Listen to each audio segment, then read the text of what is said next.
வாழ்க்கை ரொம்ப எனக்கு கஷ்டமாக போச்சு வாழ்க்கை நடத்துறது. அந்த டைமில் பெரிய பையனும் சேர்ந்து அப்பா கூட சேர்ந்து குடிக்க ஏன்னா அப்பாவை பார்க்குற இதில் பையனை விட்டுட்டேன், பையனை கண்டிஷன் பண்ணுற இதில் வீட்டுக்காரை விட்டுட்டேன்.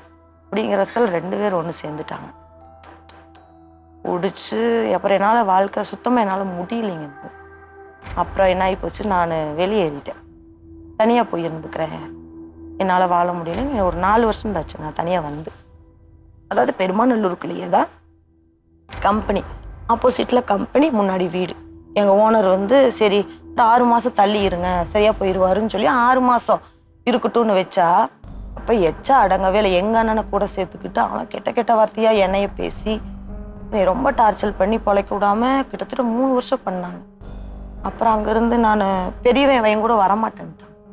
நான் இப்படி படுற கஷ்டத்தை பார்த்துட்டு இந்த ஃபைனான்ஸ்லாம் விடுவாங்க தெரியுங்களா, இந்த வட்டிக்கு எல்லாம் கொடுக்குறாங்க. அந்த அண்ணா வந்து எங்களுக்கு ரொம்ப வருஷம் பழக்கம். அந்த அண்ணா வந்துட்டு ஏன் சித்ரா இவ்வளோ கஷ்டப்படுறேன், இவனும் குமார் திருந்தவே மாட்டாங்க, செல்வகுமார் எங்கள் வீட்டுக்காரர் திருந்தவே மாட்டேங்கிறான்,